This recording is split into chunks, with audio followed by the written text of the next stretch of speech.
네, 여러분 안녕하세요. 김태형입니다. 자, 우리 이번 시간부터는 그 모스펫이라는 새로운 트랜지스터에 대해서 배울 겁니다. 자, 이 용어를 처음 접해 분들은 먼저 그 FET라는 그 용어부터 정리를 하셔야 될 겁니다. 여기 FET에서 이 T가 뭘 의미할 것 같아요? 당연히 트랜지스터겠죠. 이거는 트랜지스터고. 그 다음에 여기 FE라고 되어 있는데요. 여기 이 F라는 것이 전개입니다. Electric Field의 F를 따온 거고요. 그 다음에 여기 지금 E라고 되어 있는 것이 Effect죠. 이렇게. 그래서 이걸 합쳐서 우리말로 해석을 하면 전개 효과, 그쵸? 트랜지스터 이렇게 부릅니다. 그쵸? 그러니까 모스펫이라는 것은 이 전개 효과 트랜지스터의 한 종류예요. 그렇다는 얘기는 이 FET가 몇 가지 종류가 있다는 얘기죠. 그래서 그 얘기를 좀 잠깐 해볼게요.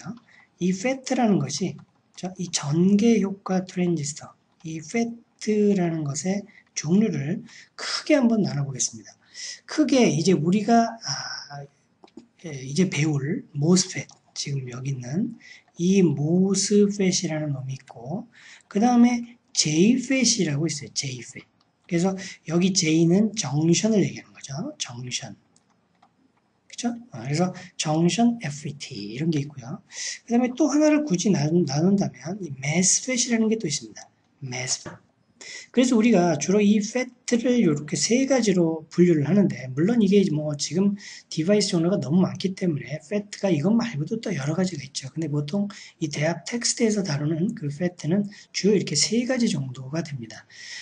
제가 학부 때만 해도 이 JFET 같은 것을 좀 더 많이 다루었던 기억이 나는데요. 지금은 사실 이 모스펫이 거의 대부분 트랜지스터이기 때문에 모스펫을 가장 중점적으로 다루고 있고요. 그리고 최근에 책들을 보면 이제 BJT보다 오히려 모스펫을 먼저 다루는 책들도 많습니다. 이제 그 정도로 중요한 거고, 현대 그 전자산업에서 없어서는 안 될 그 주요한, 중요한, 가장 핵심적인 트랜지스터가 모스펫이 아닌가 그렇게 생각을 합니다. 그래서 우리가 이 FET 중에 이 모스펫을 배우는데, 먼저 이 FET가 왜 일렉트릭 필드라고 얘기하냐, 왜 전개 효과 트랜지스터라고 얘기를 하는 거 아니, 그쵸? 그 말은 여기다 한번 써볼게요. 이 트랜지스터에서 전개 효과, 즉 전기장이요, 이 트랜지스터의 전류를 제어할 수가 있어요.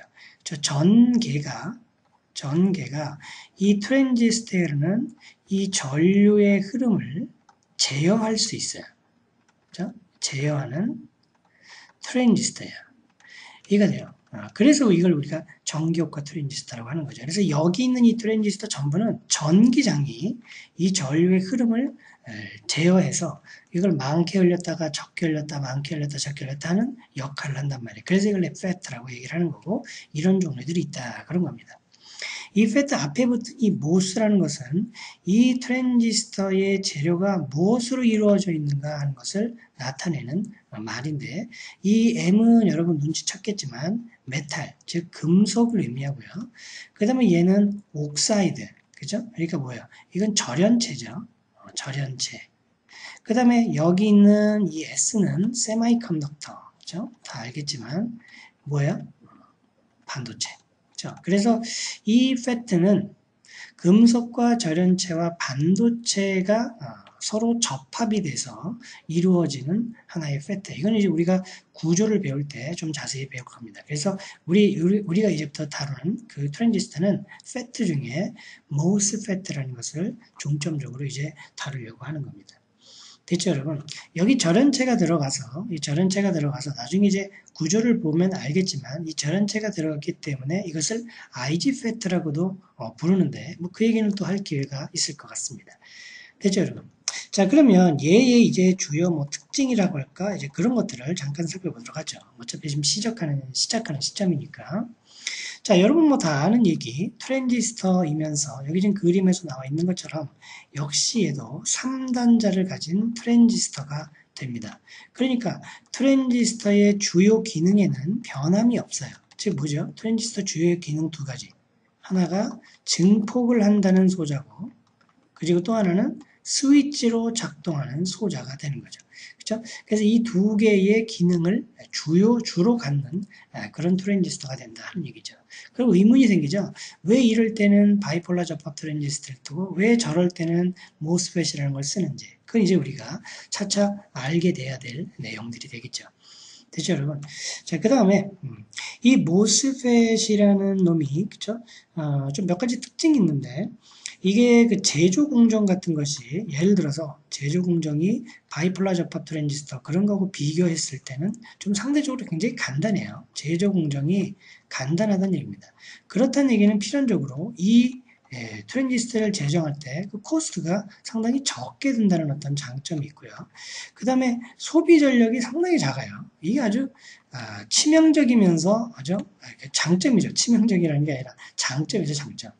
그러니까 같은 어떤 그 회로를 만들 때 이놈으로 만들면은 소비 전력이 작기 때문에 배터리를 딱 충전을 하고 썼을 때 더 오래 간다는 얘기죠. 그러니까 이거는 뭐 실질적으로 상당히 중요한 문제 아닙니까? 그래서 이런 게 이제 가능하다.